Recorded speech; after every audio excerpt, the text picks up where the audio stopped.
podcast that floats down here.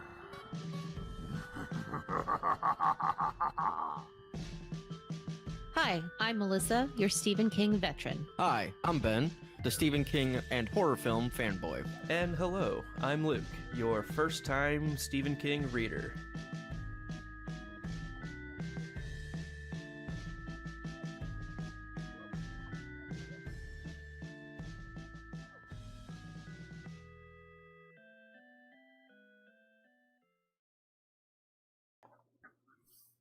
Hi, and we're here. It's the podcast that floats down here, and we are here discussing Delores Claiborne, written by Stephen King, obviously, because why else would we be here? This was published in 1992, along with Gerald's Game, so both were published in 92. This was a little bit later in the year. It was 305 pages long. Mine's more like 372, so my printing says 372. Mine was like 8.5 hours or less. I know. It was fantastic, right? Yeah, I listened to it again today. It was great. Right? I did it Sunday, like quickly. Mhm. The dedication here says, "For my mother, Ruth Pillsbury King." We have quite the ensemble. By ensemble, I mean it's the three of us. So I'm here with Luke and Ben. Hi, Luke and Ben. That's still us. Hello. Happy to be back. Happy to be here. I heard there's a rumor we might have a special guest popping in later, but I don't want to spoil the surprise, but we may have a special guest joining You'll us. likely get an indication by some loud dog barking, and then you can know if it's going to happen or not. So Don't hold your breath, but you know, we always like surprise pop-up guests, right? So typically at this time, I do the back cover synopsis, right? Like what the books publishers put on the book to make you pick it up and buy it in the bookstore. Well, like most of the books that I have, it's a picture of Stephen King, which is fine, right? Most of the books I have the same picture of Stephen King. So I didn't have a problem with that. Usually I can take the book and open it up and it's here, except in this one, it's just like stuff from, this is just stuff from, about the movie. It's like, that's not the synopsis. So I'm choosing to say the synopsis was non-existent, and that's what I'm going with. But what you're missing is, by this point in his career, the publisher's like, fuck it, it's Stephen King. Just go. This is all you need. See the picture. we know Love you're going the to buy picture. it, so don't worry about it. So that, I guess, makes me beg the question of when did you buy your copy of that? Because the movie came out in 95, so 3 years later or so. Well, it's definitely after that because Yeah. my original Stephen King reading of The Shining happened sophomore year, which was like fall of 95. I would say between fall of 95 and the birth of my first daughter in 2005, I consumed like 40 Stephen King books in that 10-year span, on top of like reading Lord of the Rings for the first time and every Harry Potter book that had been published. Like, I did a lot of reading in that 10 years. But it was somewhere in that block, probably closer to 2000. Mm-hmm. But clearly, well after the movie. So once movies comes out, it seems like that tends to dominate even the novel printings at that point. Is what I'm getting at, which can be frustrating when you're looking more for the book stuff, and it's like, well it's because of the movie that you're probably reading this. It's like, well, not necessarily. Look at all of the style of the books that I bought. I only have 3 right here, kind but of the same most era of, the books, of printing. It's the same like style of cover, right? So it was just annoying to me. Everything else had a synopsis. Whatever, Dolores. Yeah. So a couple of little background notes on this that I've found through my reading, were just research. This was actually his plan was to write this and Gerald's Game at this in one book. It was going to be called The Eclipse, and it was. But the publisher's like, "Oh, you can't do that. It's too convoluted." It's like, well, I want to do both stories, so fuck you. And he's like, here's 2 books. He's like, I want to do both of them. And so people are going to have to figure out they're tied together, in one way or another. And yeah, this is one of the movies I haven't seen either. Chrissy in the chat pointed that out. Movie, which is yeah. I was looking that up.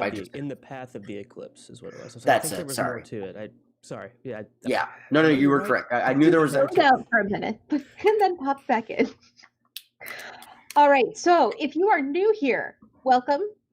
Please subscribe. You can subscribe right here on Drawbridge Media, where you might be watching us live. You can subscribe on iTunes, where you might be listening to us later on. Do both. We're entertaining, but either way. If you are looking to watch our previously recorded ones, there are playlists on our channel that go through all of our different shows. So all the Harry Potter stuff is in one playlist for you in order that we recommend. The same thing with our Floats Down Here stuff. This is obviously still built on the Drinks and Nose Thing channel. So tons of Game of Thrones content, all hopefully pretty easy to find for you. So check out the playlist tab as well. If this is your first time joining us, welcome. Sorry you found us. I mean, I apologize in advance for anything. No, I mean, we're really happy to have you. It's a good day to have a good day. So, Delores Claiborne.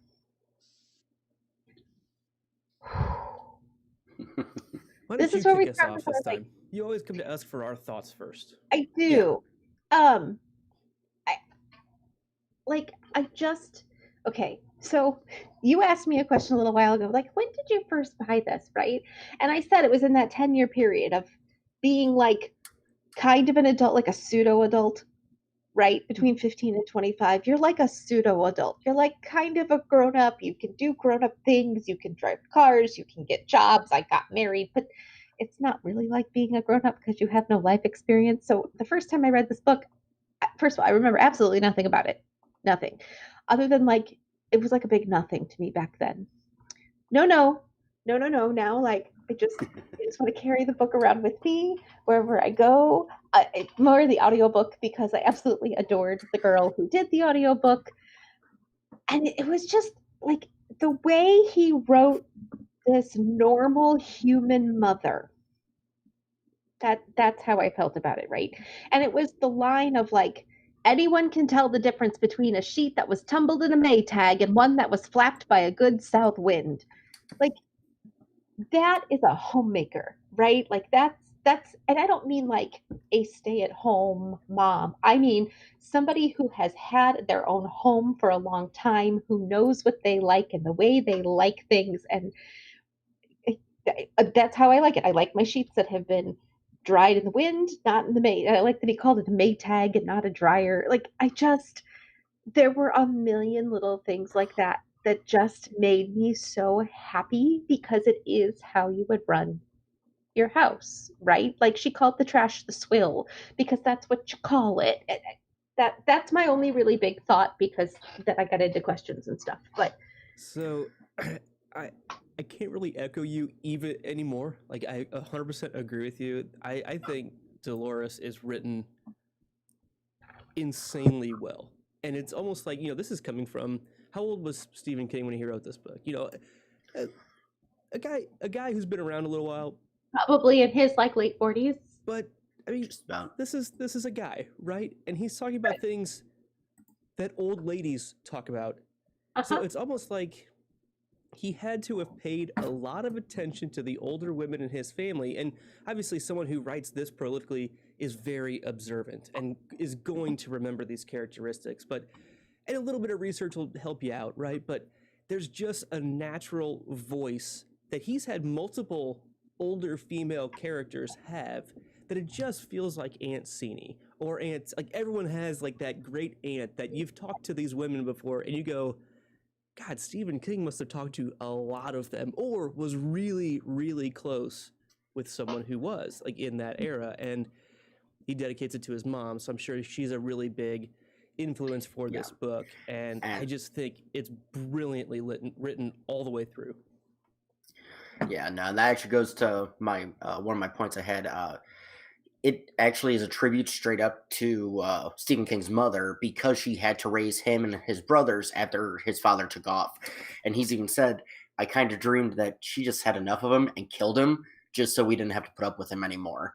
And it's like, and this is how kind of Dolores was born, was what if that actually happened, and kind of thing. And I liked that aspect of it, pulling from those references, pulling from that, mindset of everything. And Melissa, you do you know who the audiobook actress is? I didn't look it up. So you'll appreciate this. Yeah, it is Frances Sternhagen. Sorry, Sternhagen. Yeah, I knew the name. I just don't know who she plays. She plays Carter's grandmother in ER. That's where like the old rich lady. I'm trying to share screen here. Millicent Carter. Tab and here, I'll just feel like I'm back at work. There we go. So it's right here. Yeah. As soon as I heard her voice, I knew her face. I'm just like, where do I know her face from? And as I'm scrolling right now, and I'm like, oh, that's her. And I know Melissa would appreciate that. So she was also in Misery. That's why I was like, as well. Yes, she was the sheriff's wife in Misery. Mm-hmm. Yeah. So good. Yeah, she's absolutely so loved her. good. Like, yeah. Don't get me wrong. I like the book a lot. I'm so glad I listened to the audiobook instead of just picking it up and reading it, because 6 pins, Dolores, not 4. 6 pins, Dolores. I can see you out there. Make sure you use 6 pins, Dolores, not 4. Like, this is something I would not have read it that way. Go ahead. And here's the thing. Another research thing I was reading up on, like reviews, what other people thought when the book first came out, or like rereads or whatever. And this one person's like ripping into it, like saying, "I love this book. It's so great, but I can't read it again because the way he writes how she talks, because it's coming from her perspective, and it's 6 fa and spell like FAWR or something like that in the accent. He writes the accent." And the reviewer was like, I find that so annoying. And I probably would too. Like, if I actually physically read the pages, it would probably irk me after a while. Yes, exactly. Like, and so hearing the audiobook makes it 1,000 times better to me than if it was in my own head, in my own voice. Hearing her, to me, she's Dolores, hands down. So this is like a conversation that comes up on many of our podcasts, whether it's Gets Lit, whether it's Harry Potter, whether it's Game of Thrones. The narrator of an audiobook can sink or sell a story, right? I mean, it's not just reading. And I think this one, there's a lot of intangibles. There are a lot of intangibles you get with having the voice just fit the character. And she doesn't do other voices that often, but it's a character mimicking other voices. So it's totally fine. Like, it doesn't have to be when she does quality. The Scottish guy. Oh, it's great! It's so great. Well, she keeps going when she's talking, like she'll start talking in her accent, but she's still doing the Scottish accent because it's ingrained in her. It's like I don't know if that was on purpose. It's just like not a very good accent because it's Dolores doing an accent. It's it's so it just really is easy to immerse yourself in feeling like you're sitting in this detective's room, hearing this old woman tell her tale. And she has to stop to get drinks every once in a while. She has to take a break. And she knows everything about them. Oh, yeah. Except the stenographer. Oh, yeah, she's from out of town. She's from off island. She's from away. She's from Did anybody else pick that one? Yeah, she's from away. There was a couple lines in there. Not even off island. She's from away. So they're clearly somewhere else. Yeah. Oh, all right, Luke. So Benj, I feel like we've done several of your kind of thoughts in here. Is there anything you want to add besides your last one? Is there anything you want to add on? I guess the POV style was a big change for me, and I really dug that, coming from a one-person perspective, one-person narrator, getting them all back in. Also, I learned that there's no chapters in this book. It's just literally 8 hours of talking, 8 or 9 hours of talking, and that's it, which I can appreciate.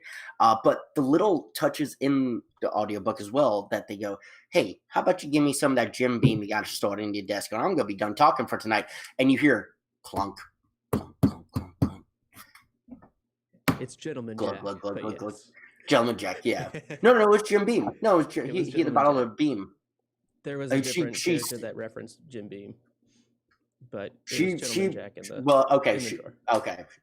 She assumed it was Jim Beam in the drawer. That's what it was. Okay. So I apologize, but yeah.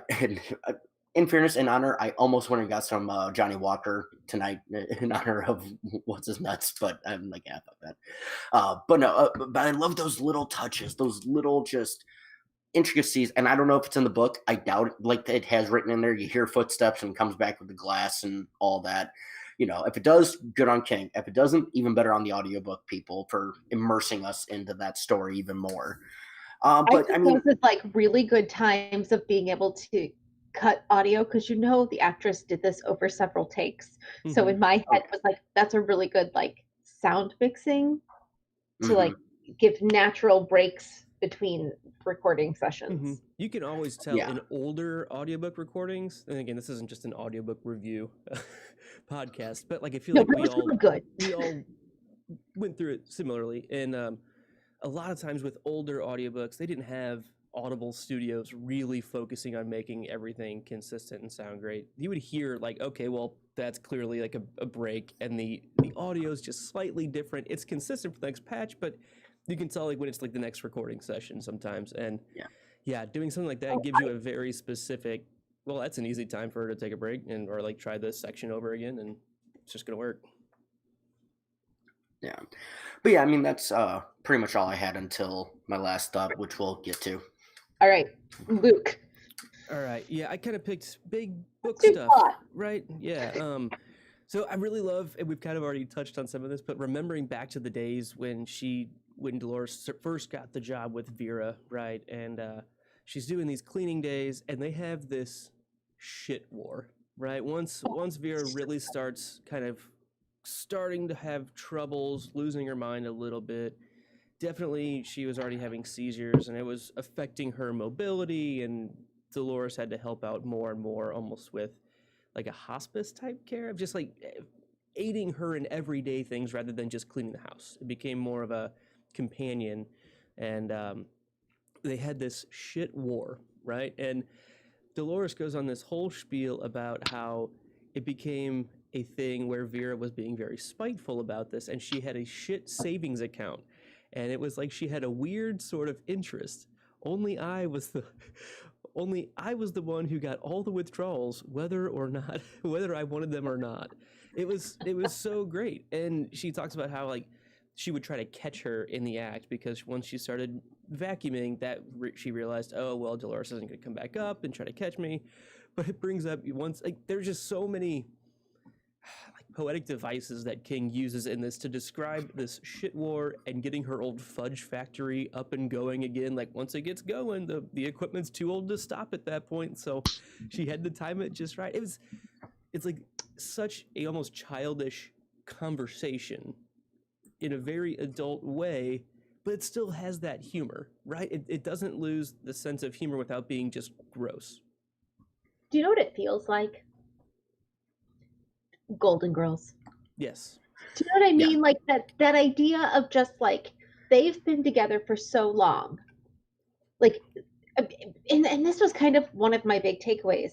This was not about, really, this was not about Dolores losing her daughter. And this was not about Dolores killing her husband. This was about Dolores losing her lifelong companion. And they were kind of forced upon each other, much like some of the Golden Girls who had to move in together. They didn't always get along, come on, Blanche and Dorothy, right? Like always butting heads. But it was just like they were each other's person by default. And this was just an example of like, it's not easy having a person. Like you go through tough times. And this was an example, right? She started in the middle of the story. This is where she started. Mm-hmm.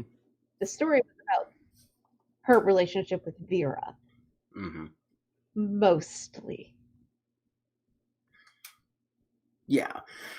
And I completely agree, and that's the shit show's really fucking funny. But it also is, and you're absolutely right about that. And to me, that's what was kind of throwing off, because I'm thinking, okay, spoiler up front, I killed somebody, but I didn't kill who you think I killed, or actually I did kill who you think I killed, but just not this time, and That's it's like, another one.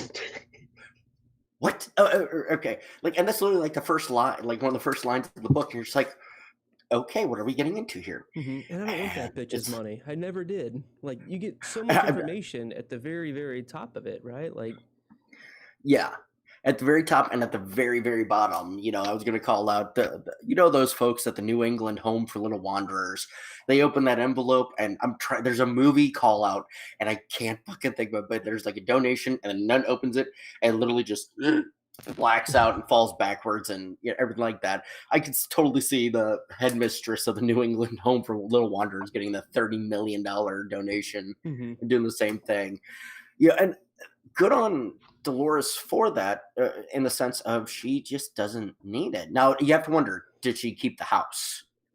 She gave the money away, but she's been living at Vera's house for, how long? Did she say probably like 15 years at this point? She basically been living there. It wasn't too long after, Joe was dead. It was only a couple of years I would after. say it's probably more like 20.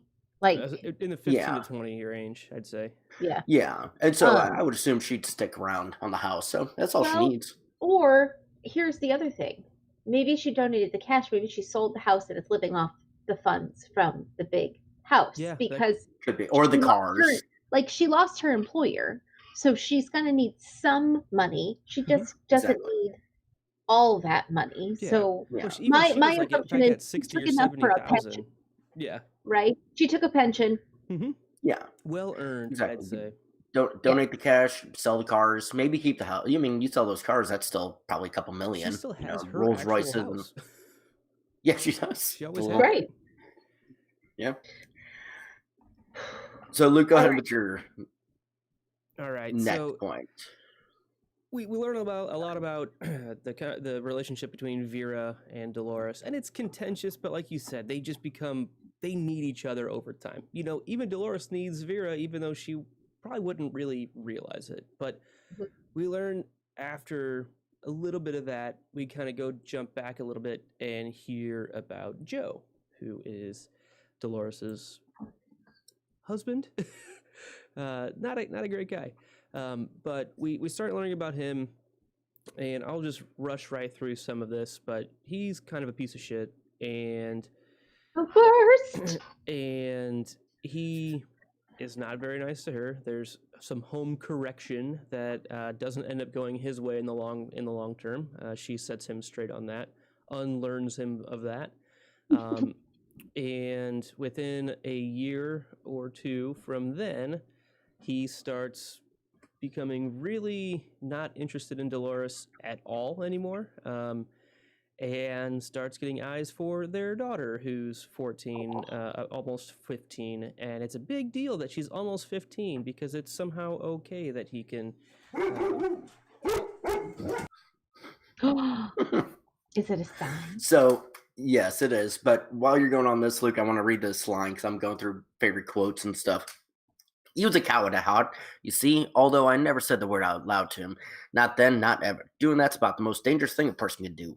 I think because a coward is more afraid of being discovered than he is of anything else, even dying. Which is abso-fucking-lutely true. You can call me a piece of shit, you can call me an asshole, you can call me whatever you want. Do not fucking call me a coward. No, I don't consider myself a coward. But from a coward's perspective, that's the worst thing because now you're found out. Now everybody knows your secret. Now everybody knows you're not going to do shit. You're a fucking coward. And 9 times out of 10, the people who are found guilty or, actually get brought in on domestic violence charges are cowards outwardly. In the house, they act whatever, but outwardly, no, they're, absolute cowards. And Dolores knew that and let him, have the boasting of it, right? She's like, yeah. He hasn't laid a finger on me in 3 years, but I let him tell people that because I knew he needed that to exactly, be part of whatever and save his face and I don't know. He's an asshole, so I don't Oh, really yeah. have much comment on him. Our special guest is here. Hello, fear not. The brains of the Live- operation live have in the arrived. studio. Rest easy. You might. Can you guys move the mic? I'm working on it. Okay. Oh, that was I mean, I know mean. you don't want to get So too if- close. He probably smells, but If our listeners don't smell like a know, barn. this is Abby. Abby's joining us. Hello, She is hello. at Studio A there. Studio A. I like that. All right. Hi, Ab. Hey. So we just got to the murder of one Joe St. George. Right. Actually, we haven't gotten to his murder yet. We really were Setting the touching on the tone. fact that he touched his daughter. So gross. Super gross. Deserved every bit of it. Still can't see you. Can't see her. Oh, Well, I I can. have an I was gonna eyeball. say, she's on the screen. That's for sure. That's Here, better. I'll check. Thank you. That's better. I see both of you now. Hi. Hello. All right, Luke. This was kind of your thought. Let's Yeah, kind I of keep mean, going. so it's really just kind of we get into Dolores really can start telling something's wrong with Selena. She's acting very differently, and there were definitely signs ahead of time that I was catching on well before it came out. I was like, okay, clearly he's changing his tune when he starts calling her ugly and he makes fun of her and stuff. I'm like, yeah, your eyes are clearly open on something else. And then we start getting indications of Selena's growing up and kind of coming into her own. And I was like, this is going to end badly. I mean, also knowing that there was this connection between Gerald's game and this, I kind of just made the guess that we're going to have a similar situation. We're with gonna have daddy issues. daddy issue clearly coming to the forefront here. But I really love the way Dolores takes the initiative, tracks down her daughter, and realizes it's not just getting into drugs or hanging out with the wrong crowd or something like that. But she's almost like more heartbroken that it's not something simple like that. That she was sitting there actually studying. Right, because she would Yeah. much rather not be at home because she is so terrified Right. to be there. And it's like a different level of, God, that sucks, right? And I think it was the scene on the ferry boat with Selena that I was enjoying the book the whole time, but that's really what I meant by I was too young the first time I read this book to appreciate it. But as a mom of teenage girls, and in no way do I want any of you to think that my husband is like that, because quite frankly, I'd kill him. I will, as would all of you. And he's not, and he's wonderful, other than he doesn't like to read, so whatever, we don't judge.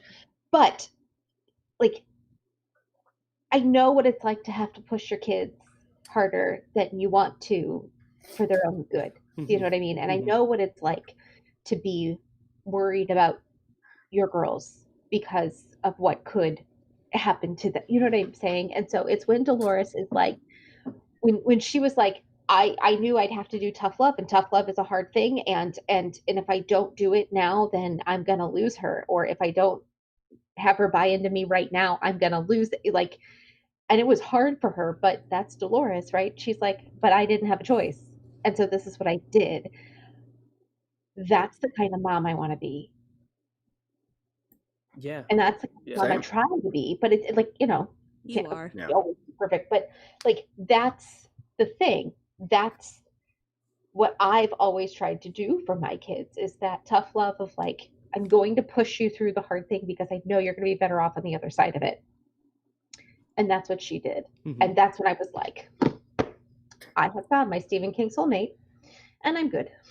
So we start getting more into that, right? And this is when we really see Dolores kind of start taking even more initiative. She already beat the crap out of Joe one time, hit him in the side of the face with a vase, and threatened him with a hatchet, right? And that was to prevent him from beating her anymore, which he didn't do in the last 3 years of their life, which effective. And so she confronts Joe once she gets home that night and says, "You're not going to touch our daughter anymore. Like, that's just not going to be a thing." And as she has this rage building in her, right, we have this awakening of Dolores's inside eye, is what it's called. She calls it a third eye at one point as well, which Yeah, I see Abby's writing notes too. This is the note that I have written. So take it away on describing what you were getting out of that. My biggest thought on this is a lot of times in other King books, we've talked about maybe like some type of the words like the shine, telepathy, whatever. I don't understand what the eye is supposed to represent. Like, is that supposed to be like shine? Is that supposed to be like knowing what I don't get the reference or whatever for me doesn't make it. So right. So there's just a classic fiction and psychological thing of the inner eye, right? The third eye, and a lot of it's like premonition, and killer eye is another good one. This one's a little more specific, I think, than kind of a more broad premonition type thing or the mental connection. There were definitely some mental connections, and I think in my reading of it, that seems like shine stuff going on with Dolores and even with Vera. To me, they both just, and even Dolores was like, is it just women's intuition? Sorry, I get distracted reading a thing. Intuition, or is there something else? And when it's in Stephen King, it's gonna be the shine. In my opinion, it's likely a combination. And maybe mother's intuition is just the shine that all mothers tend to have because of the empathetic connection they have to their children. So more attuned to it potentially. But I think this killer eye thing might be slightly different, in my opinion. I don't know. I didn't get much out of it, really. The only reason I would lean towards falling under the shine is because the connection with, I'm now forgetting her name, Jen from Gerald's game, with the little girl during the eclipse, and then later on knowing there was something wrong. Jesse Burlingame? Jesse Burlingame, thank you. I would lean closer to her describing like a shine-esque opening that up. But I don't think she really ever understood. She just learned it as third eye, and this is laser focus on my daughter, laser focus on my family, and that's all she ever used it for, except for those two instances where she felt Jesse. Interesting. I absolutely made zero connections to anything paranormal at all. To me, it made total and complete rational sense. Nothing in this book, other than maybe that little connection with Jesse as a kid, nothing really felt supernatural to me at all in this book, even with the third eye, because to me, that's just like that awareness you didn't have before of things going on. Do you know, like, I can't live like this. That's how I took the eye. What about when Vera says, was it an eye? Like, why did they have the same exact symbolism in their own head? That's to me the question. Either she's shining on her or she's had a similar thing. See, she has. Absolutely. I took it as... But has she had that specific thing, or is she just seeing that is what Dolores saw? So that's where I can see it going either way. That's why I was confused. This is the exact internal problem I'm having with it, because we don't get the answer in this book, is what I'm... Because is Vera just like, I've had that look before. I know what that means. I've been there. Yeah. I've done that.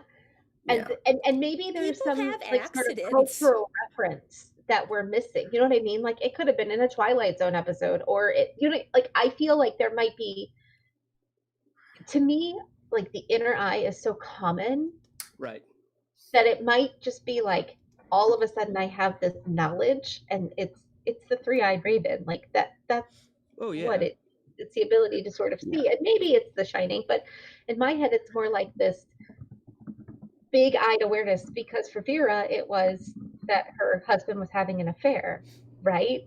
And then it was that laser focus, almost like a rage thing, and the eye channeled the rage. Like the eye of Sauron, she couldn't look away. Right, because it didn't open for anything else. So and to like me, it's not a shine of the situation. A tunnel, just a version of tunnel vision, right? It's gotta happen. And that's kind of where to keep it focused. Exactly, and that's kind of where I was thinking of it that way, where I can see where somebody was thinking it could be the shine because of the connection with Jesse. I don't think the shine was used on the family. The only time the shine, the paranormal, like I said, is the stuff with Jesse and vice versa. But that could just be, that might not even be shine, that could just be radiance of the eclipse, both in a stressful situation, a different paranormal activity other than the shine. But I think this book in general I'm glad that we had such a varied viewpoint at it, because I can easily see it either way, but knowing it's Stephen King, I was like, it's supernatural. Like, let's just go with her. But this one, compared to most other books that we've read, it's a lot more subtle, or it's just nothing. It's completely arguable, and I think that is what makes the conversation even more enjoyable. It's not just like, oh, she can rain meteors down from the sky. Don't know how, but she sure can. Like, that absolutely happened. Yeah, vampires exist. It's cool. Yeah. Giant dancing clown. It's fine. So I like Joe, killing Joe. Any thoughts on? It was a well-devised plan. I'll give her credit. It was a well-devised plan. He helped her cause by choking her out once she confronted him about the money. So she, quick on her feet, had that built in. Boom. Had the backup plan, kind of thing, or a slight backup plan to it. I like that Vera kind of said, well, sometimes brake lines just snap, and give her, the idea behind it. I mean, completely fine, completely justifiable. My only thing, and this was my final note, and I'll kind of end this here, Melissa, I'm glad you kind of worked into this. There's no statute of limitation on first-degree murder in any state of the union. If I kill someone 80 years ago and I planned it out and it was premeditated, I can be charged with the death penalty, at least in our state, because we have it, So her opening up and admitting to this, there's no double jeopardy either, because it was only ruled and, accidental death, but she can come out and say, I killed him, and you can be found guilty now because you've given evidence. There's new evidence to be used against you. So that's my other thought on this, and I'm sorry to rush ahead without letting anybody, but I'm just kind of thinking here. The rest of the stuff I have is basically the second half of the book, so don't even worry. Like, you're perfect. Okay, gotcha. So her opening up and owning this, it goes back to the thought of, why did she give that money away? Did she give that money away knowing she's going to get charged? She could. I mean, I know that the news reports were like, hey, and Dolores' daughter's coming back for Thanksgiving and all this, and but that's not to say that that's a criminal case can take 6 months to a year. Now, is she going to get charged? Probably not. The cops didn't seem too perturbed by it, because she knew what she was getting into. But at the same time, it's like, you've held this for 40 years now, or 30 years at this point. Yeah, 30 years at this point. Yeah, I mean, I get it. It's a good story, but and I get why you're telling them now. You're giving them a piece of truth to hide what you actually did, because I think she actually did kill Vera. I'm gonna stick with that. Kidding. That's a joke. Sorry. That just didn't land. That just didn't land. Yeah, but no. Because that's the old joke of, you give a little kernel of truth, because then they will believe your lie. Sure. And so, she told the truth of killing her husband. Well, why would she admit to killing her husband, who was a piece of shit, and tell a lie about not killing Vera? So just something to think about. It's possible. It is definitely possible that she could be brought in on charges, but I think the thing that kind of goes against that it won't happen is, yes, there's a direct recording of this interview, right? We listened to the whole thing, but that case in general seems to be closed, and insurance never got involved, so it really just seems to have come down to the two guys in that room, the stenographer, and maybe like another small party that just almost used like small town discretion to just say, all right, we're wiping this clean. This is offsetting penalties.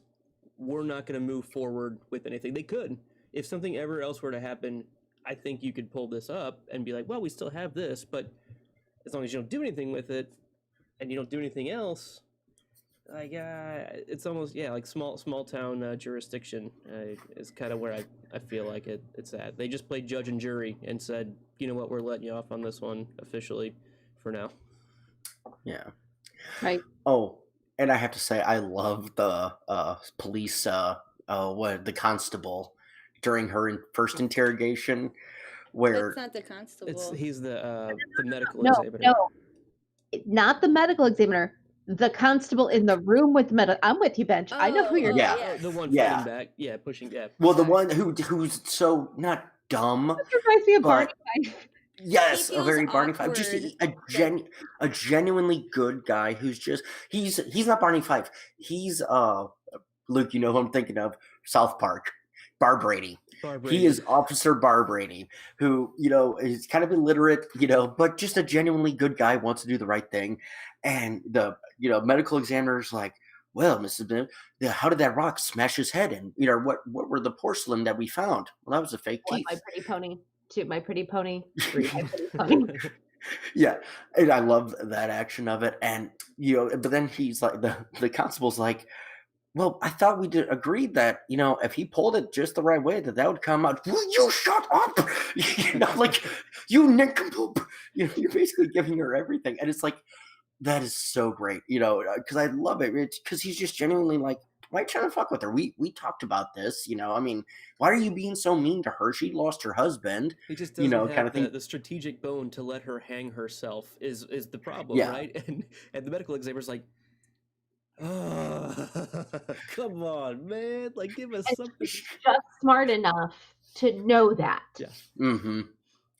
Yeah. And just the shut up, Mimsy, you know, that came from, you know, the examiner. Just it killed me, and so I wanted to give him a shout out because honestly, that probably because I've been struggling. That's up there for me. All right, Ab. Those are kind of all our thoughts. Unless you wanted to finish out your thought about Dolores is great there, Luke.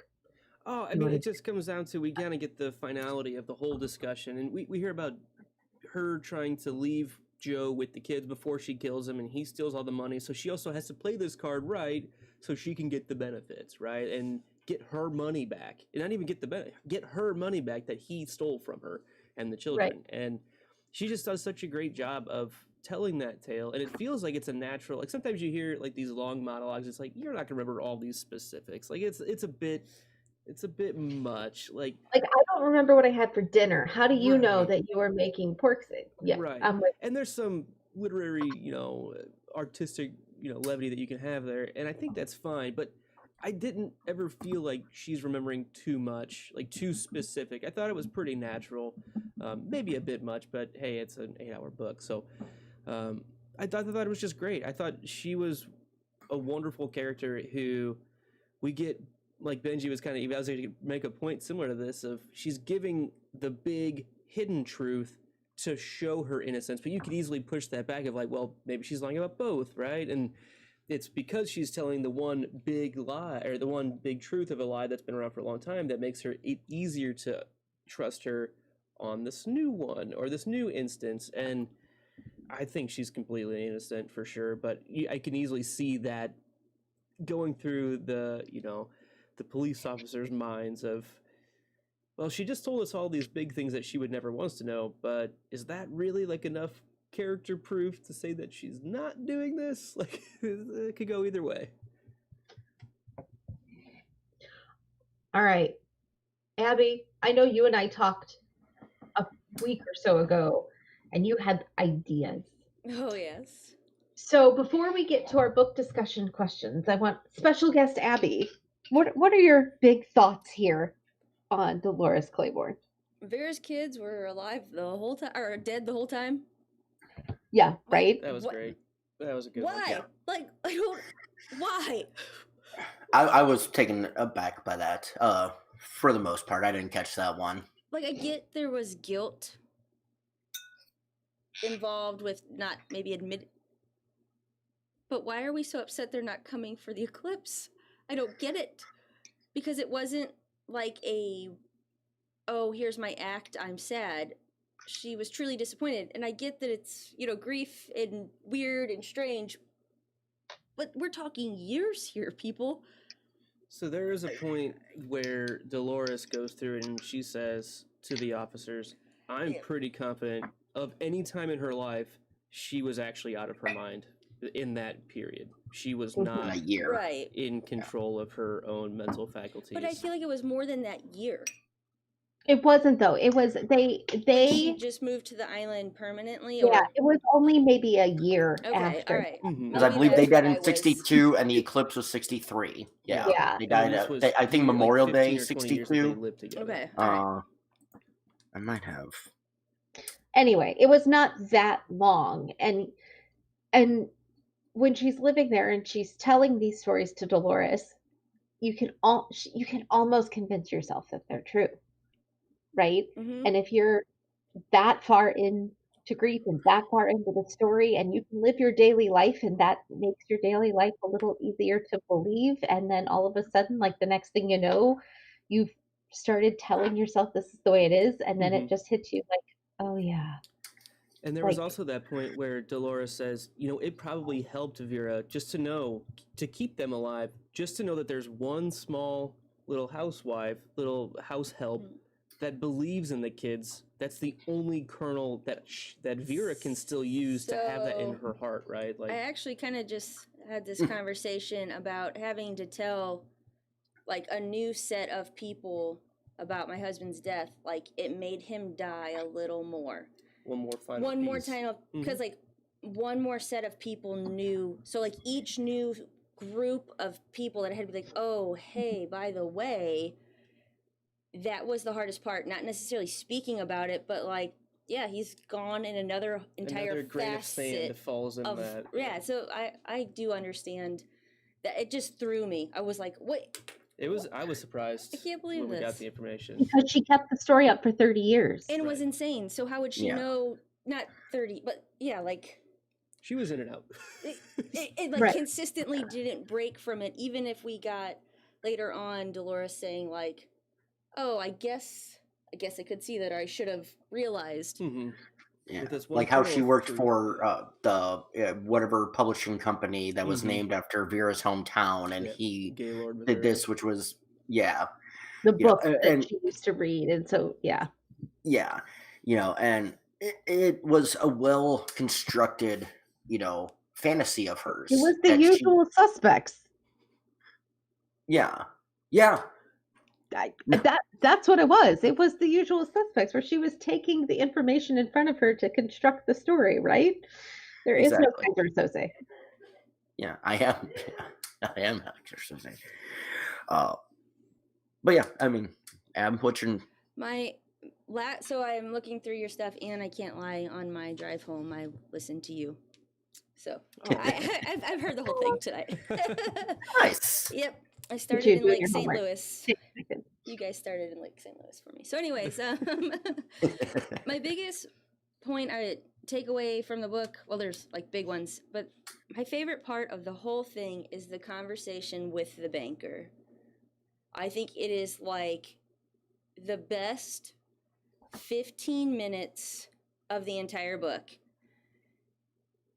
And I'm just gonna like give you some clips that I have saved on here. And there's a point where she says, I know you don't have to, but if you want to.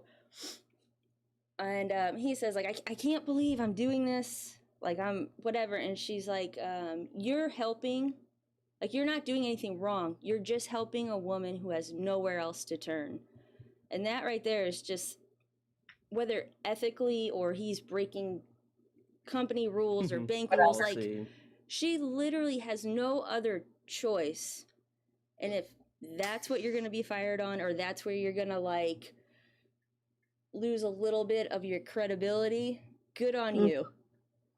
And the last just interaction that they have, she says, I ain't any woman. He said, I noticed. Yeah. And he shakes her hand as if she were any other man. And I love him. Yeah, that was a great scene. And so, Abby, to your point on that, where she says, you're just, helping a woman who has nowhere else to turn.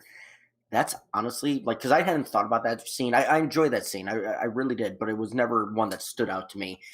But hearing you say that, that's really the only time she's played the woman card. Like, the damsel in distress, the typical, and I'm not saying every woman ever does it, but it's, you get that play up of, it's the one time where she used, as Cersei Lannister would say, used her feminine charm, for trying to I think bring she it a little actively nicer. tried not to, because she always just tried to work hard, and like she was always worth what she was given, except when it came to her husband. But at this point, she's like, look, there are certain limitations that I am put in within this like social construct of life here. Yes. And it sucks that I'm a woman, but here I am a woman, and that's who you're helping because I've done everything within my power and more, and I still need help. And it sucks to feel like that. I love her. No, absolutely. And I kind of misspoke when I said damsel in distress. It's her version of the damsel in distress, where she's still straightforward, still straight up, but she's like, and you just said it perfectly, Abby. I need help. In this social construct, I need help. And because of the social construct, I can't do it for myself because you screwed me out of this because I'm a woman. There's no other option. Exactly. Like, and my other point, so I hate that it's coming right after this because it's not what I mean as far as, I truly think that at this point when she is talking, remembering her conversation with the banker, she is courteous and she is cordial. She is empathetic with his position. She's understanding. I think that's I get it. the only time we really see who Dolores truly is, not who Dolores was forced to be. And I just like I feel like that is who she is at her core. She's understanding, she's empathetic. But with Joe, she was forced to be who she was.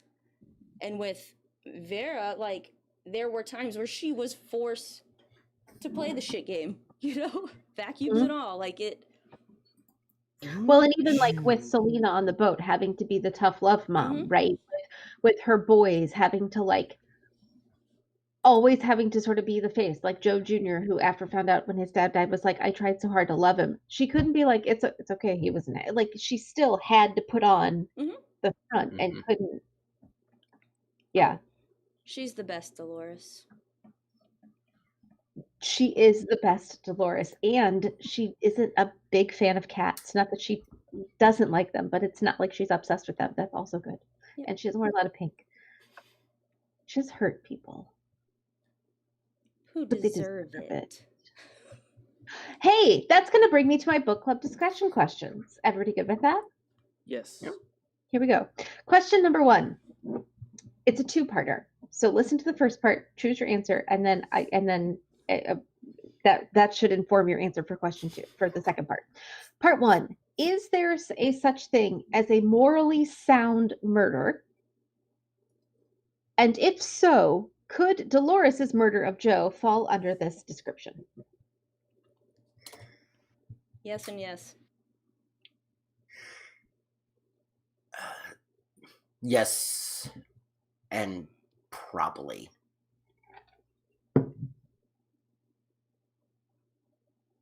Yeah, I think so on both counts. I think so. Like, I mean, she could still be prosecuted. She could still be prosecuted for it. She could still whatever. But morally speaking, I think she is not in the wrong. She's fine. She's good. She went through all her other options. She did give ample warning. There was. Yeah, I don't know. I wouldn't say it's super clear cut, but it shouldn't be, right? Anytime something like this happens, it shouldn't be super obvious.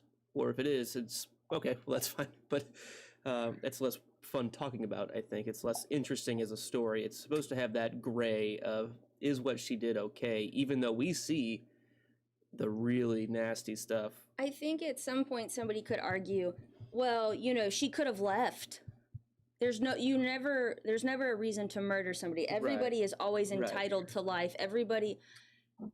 There's going to be people who argue this. I'm not going to say you're wrong, but at the same time, sure, she could have left with what money? Without her kids who were being, well, her daughter was going to be manipulated. All 3 of them were being manipulated in different ways. Oh, yes. And the little boy, that's like, it's horrible because he was just being groomed into his father without, like, his innocence is there. He could have been groomed into any outstanding person, and this is who, like, so yes, there's going to be argument. Who doesn't want to grow up like dad, right? That's, but you might not realize your dad's so awful when you're that little, right? He just doesn't realize. So yeah, that's your hero. So of course he's gonna be big and he's strong and he makes funny jokes. So and he has friends. People like him. He can fix things. No, Yeah. okay. Timeline works. Right. And the reason Joe Jr. didn't is because Joe Jr. is such a different person in his soul, which then became something to ridicule. Yep. Yeah. All right. I'm sorry, I was doing some mental math on Pete's age because he died in Vietnam, and I was like, wait, she killed him in 1963. He was only like 6 years old. But then I did the math of like when he died, it was like 2 days before Saigon fell or something like that. And you know, so anyway, sorry. You're fine. I like how King does math, right? Yeah. Well, he also grew up in that era, so for him, like that. Yeah.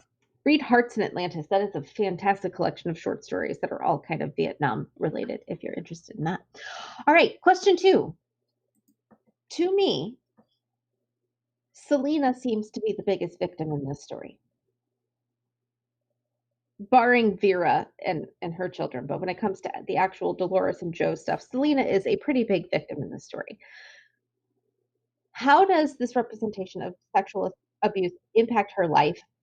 And then is it accurate? And how accurate is it to what happens to children who are sexually abused in real life, whether by a family member or a close relative, like that kind of thing? Do we feel like it was like a fair representation? I think every situation obviously is different, and I'm going to be speaking very generalized because I will not pigeonhole anything, because trying to say this is how you should react is so detrimental to anybody surviving this type of thing.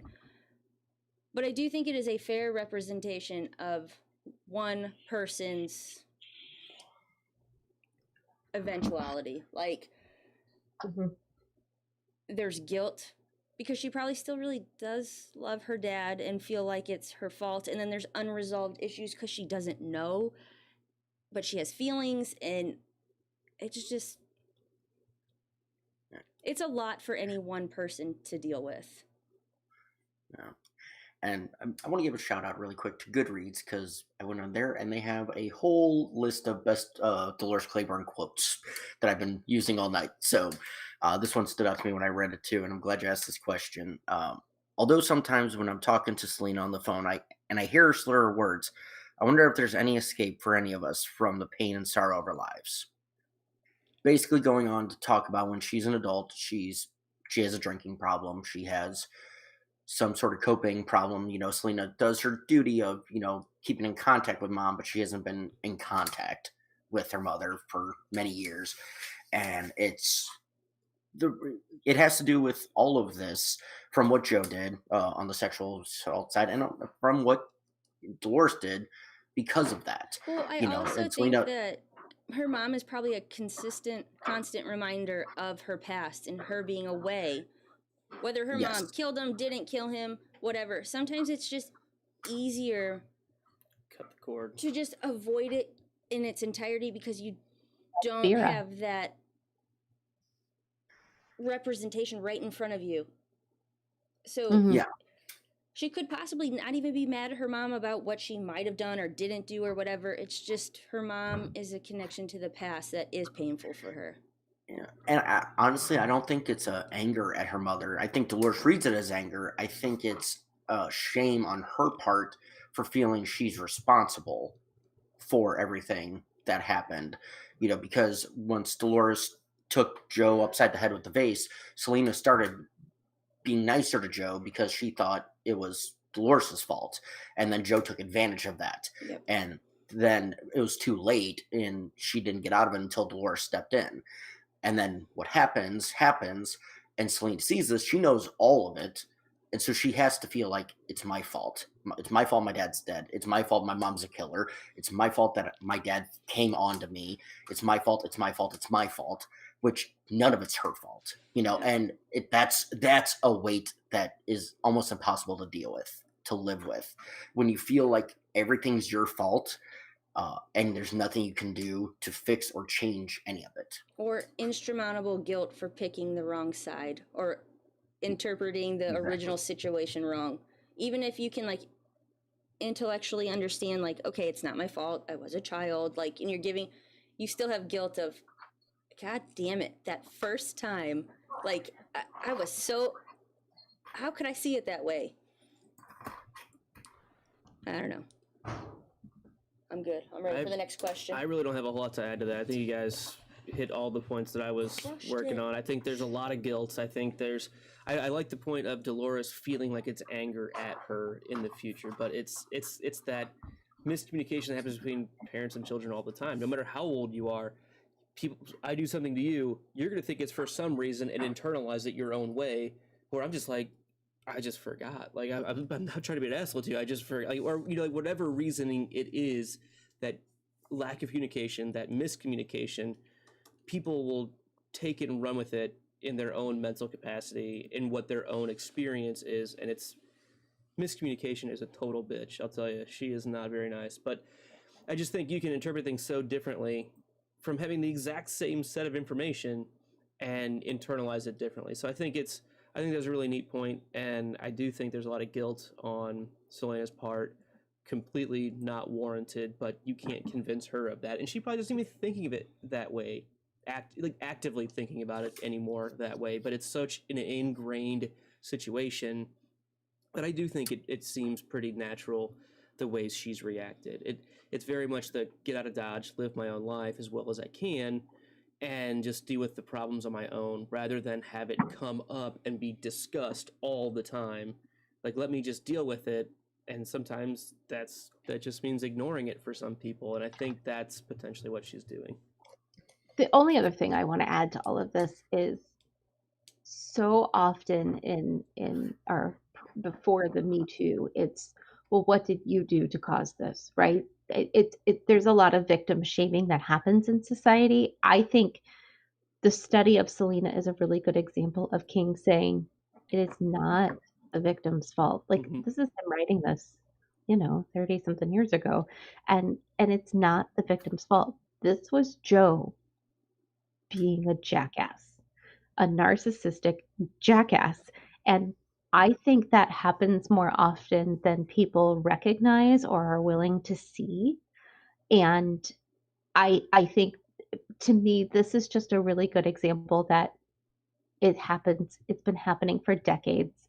It's been happening for centuries. This is how women are treated by people who are supposed to take care of them. And not every guy, I don't mean it that way, but it's so common. And of course, Selena thinks it's her fault because society would think it was her fault. Mm-hmm.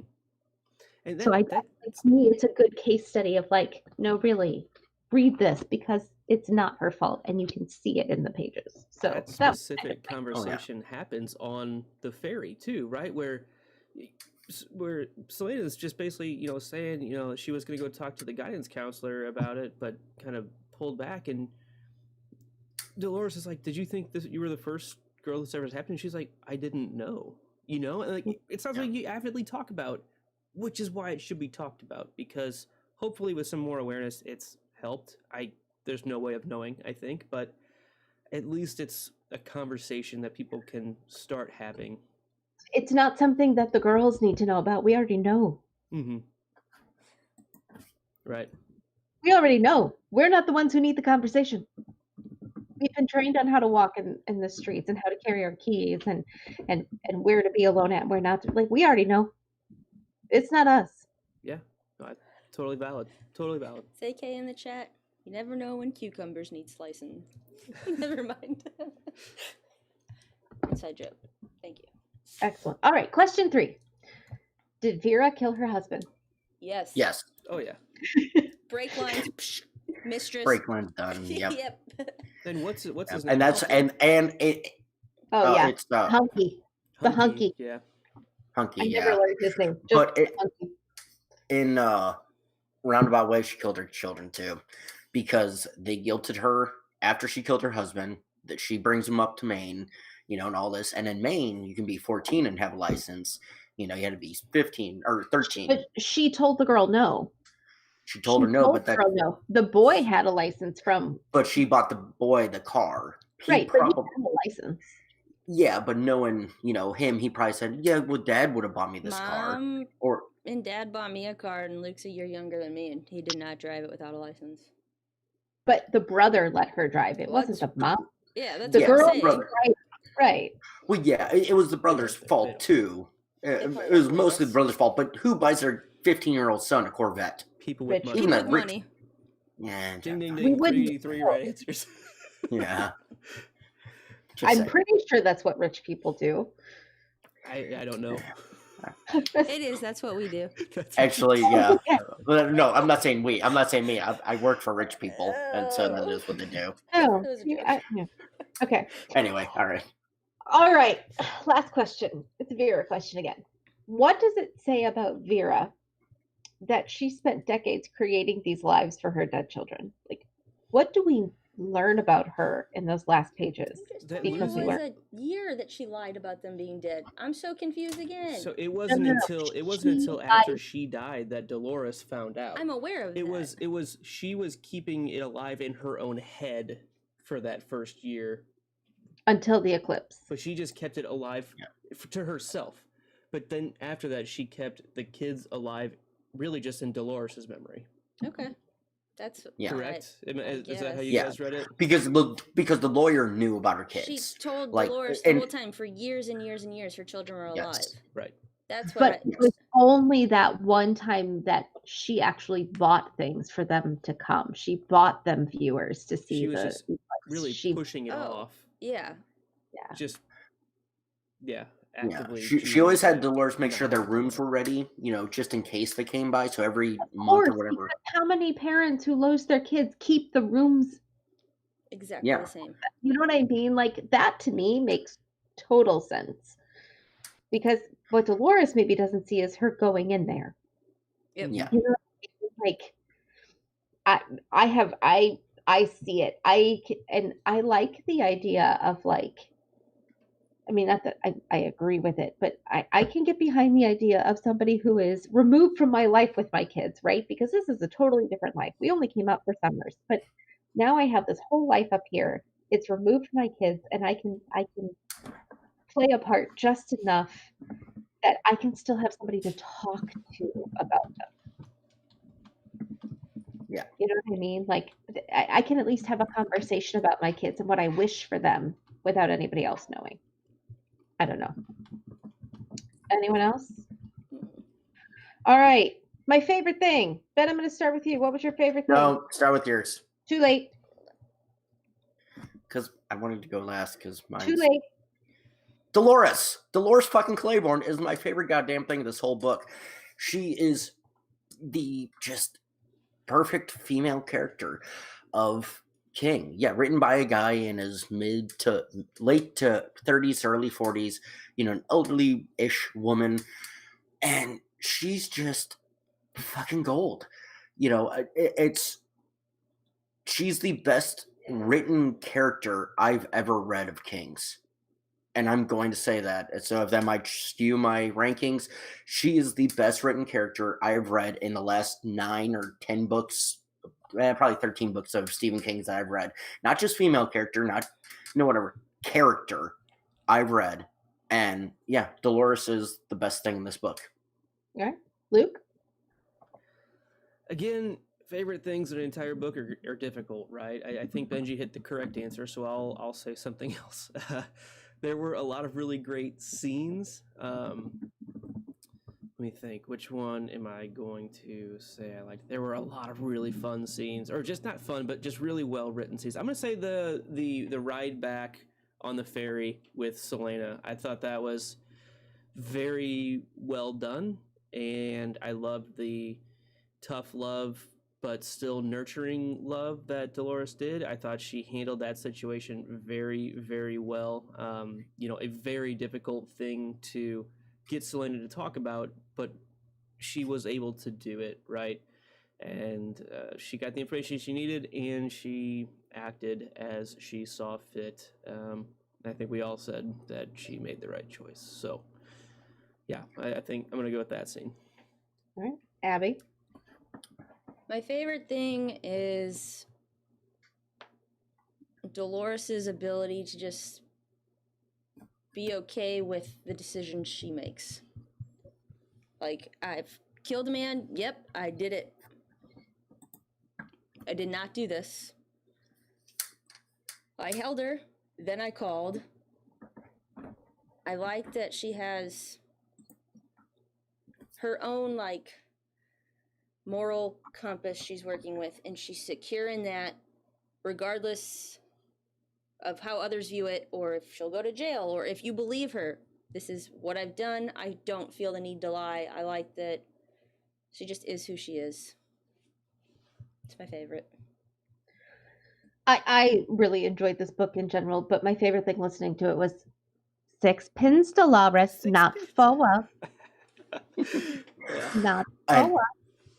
God, like, sorry, Melissa, sorry. I have customers that I go to their homes, and I am in and out, and I have a customer that sounds exactly as the audiobook. I forget her name. Francis read Vera as, and I get that. I'll make sure you get behind here. Yes, ma'am. I've been here for 5 years, and I get behind this little stove every single time. Make sure the welcome I mats know. turn the right way. Yeah, and it's just, I want to wring your fucking neck, but your money is good, and you're actually kind of sweet. You're well-intentioned, but you. Not that anybody else will know. Anybody on this call right here remember Marie Green? Yes. Uh-huh. She was a Boston. She had a little bit more Boston accent, That's but where they're from. yeah, that's where they're from. Yep. But very much similar tone. Yeah. This, to me, that's my Uncle John's mother. Is basically now how my Uncle John's father died, even though he didn't. But I can't get his mom out of my head reading this story. So I've superimposed that this is my Uncle John's life. And that the little boy actually didn't die. It's my Uncle John who was in Vietnam. It just works for me. That actually, yeah, okay. And reading that now, picturing Marie as Vera. Yes, yeah, I could buy it. Love you, Marie. I could buy it. Yeah, but she could play. Good on her. Good on her. Yeah. She's cool. I always liked her. I always knew I liked her. All right, guys. I'm not even being suspense on this one. I'm hitting enter. You, Nope. Breaking the rules. would you just follow the guidelines? There's a whole spreadsheet. It's color coded and There's everything. a system. Oh, Benji Like is Lego, ruining you can't break the the show. system. Oh my goodness. I don't care. I'm making a known. Okay, But so I'll wait. anyway, for the rest of you who aren't looking at the spreadsheet, we're going to do the ranking where Luke and Ben and I each pick where we think this should go. And then on the count of 3, without ruining anybody else's opinion, we all hit enter, and there's an algorithm which then decides where this book gets set. Before we do this, I'm going to tell everybody what the current rankings are. Screw you, Benji. So currently, very incorrectly, Pet Cemetery is 1, Misery is 2, Needful Things is 3, Gerald's Game is 4, It is 5, The Shining is 6, Cujo 7, Salem's Lot 8, and Carrie is 9. Are you all ready? Ready already. Yeah. Okay, you may hit enter now. And There we clean go. sweep. Oh, that's so much better. Okay, so for those of you, again, not looking at our rankings, as thank God, number 1, finally dethroning Pet Cemetery, which was literally one of my least favorite books we've read, and somehow has been up at number 1 this whole time. Since April. Wrong with this It system. hasn't been all that long. Yeah. Okay, but it's not like we've read a lot of books either, so it's pretty long. So okay. new champ, Delores Claiborne. This is gonna be hard to beat. I'm sorry. As I said, my favorite thing, Dolores is the best written character I've read. It was not a hard choice. Comment that I think she is the best character I have seen in any of these Stephen King books by a long shot. And we get so much of her though, so like there's time for things. But even with that, pretty early on, I was like, all right, I like her. I just like the honesty. And on top of that, do. And on top of that, well, because here's the thing: in the last book, in Gerald's Game, where did Gerald's Game fall in number 5? And I think I ranked it even lower. I put it as we got a lot of Jess, we got a lot of her, but it's like she just wasn't an interesting character to me. Dolores is an interesting character, an interesting backstory. It just everything's interesting about her. Jess just kind of seemed whiny. I also think part of it is Jess was broken. Dolores is not a broken person. Yeah, Totally and that's very different. true. Yeah. The same thing with the author from Misery. Like he was physically broken, and so like when you have characters like that, physically broken or mentally broken or physically chained and stuck to a bed and unable to save themselves, whatever, right? Like there's you can empathize with them, but you also like you want to see them rescue themselves, right? Dolores has never been in need of rescuing because Dolores took care of her own shit. And I think that gives her a higher level of respect from us because, like, this is a woman taking care of business. No matter what, she's taking care of her business. And it might not be the easiest. And she's even said, like, I can't complain. I just got to deal with the hand that I was dealt. And she does. TCB. Yeah. Yep. Yeah, exactly. Right. You know, and so yeah, I figured both of you would rank it the same way, but that's why I was like, you know what, I'm doing this because I probably would have been the wild card of if I had liked it. But maybe not follow the system, man. It's a good system. I didn't even write it, and it's a good system. That's Just right. saying, but it's I highly recommend this to anyone. This is one this I your don't final like. thought? 'Cause I'm gonna move to final thoughts. Is this your final thought? Half of it. Okay, go. Okay. Just final thought. If you're going to read this book, do the audiobook. Even if you're not an audiobook listener, it's phenomenal. And I could see if I read this book, I would be pissed off. It would bother me over time reading the accents and everything like that. It would bug me. Audiobook wise, it's just phenomenal. Audio play that's done. Probably one of the best audiobooks I've listened to in a long time. But my final thought. Sometimes you have to be a high-riding bitch to survive. Sometimes being a bitch is the only thing a woman has to hold on to. That is the best fucking line in the thing. And I'm like, I put that for my final thought. I wanted to put my favorite thing, but I'm like, I already knew Dolores is my favorite. So, yeah. And that's true. And it's not even... Anyway, moving on. All right. I'm going to go with my final thought, and then I'll get to Abby next. My final thought is Dolores is a good mom. That's what this comes down to. She didn't do what she did for herself. She was probably perfectly not content, but perfectly willing to live with Joe for however long because that's just what it was. But at the end of the day, it was the mom in her that said, we're not going to take it. No, we ain't going to take it anymore. And she did something about it. And she tried to go through better channels, didn't work, but so she took care of it because it was about her kids, and I can appreciate that. All right, Abby, final thought? When asked, what do we say to the do nothing option? Dolores replied, not today. I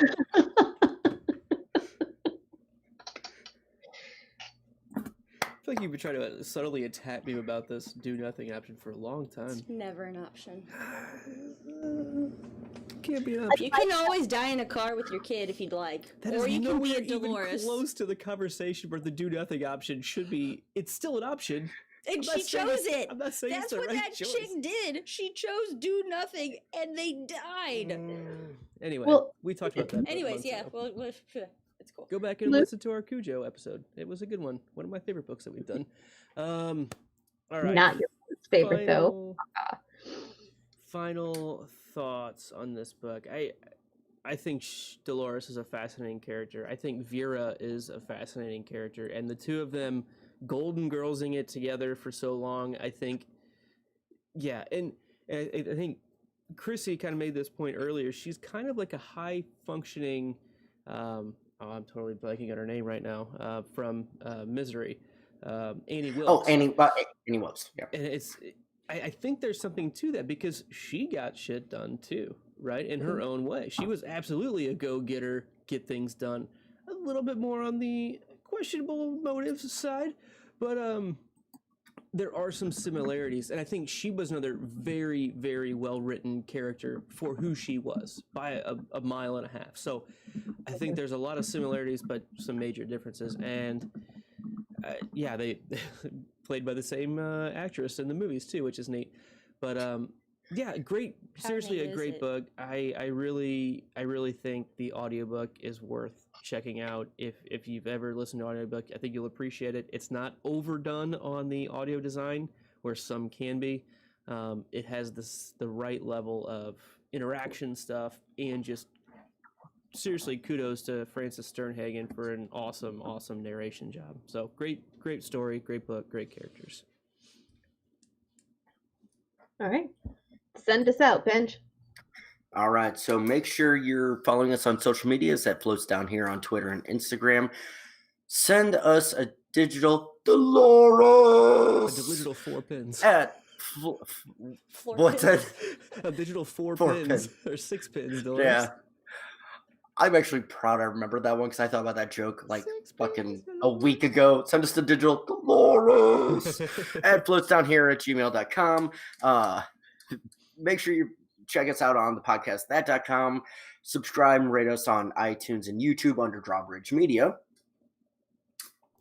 Hey, this show and all of our shows at thepodcastthat.com are produced with the love and support of our truly wonderful Imaginary Legion patrons. You can learn more about all of our fun reward tiers and everything we have going on over there at patreon.com/stayimaginary.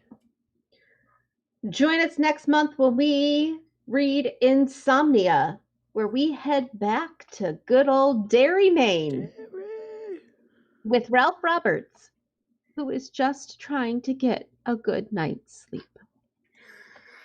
You'll float too. Stay imaginary. Thanks. The podcast that floats down here.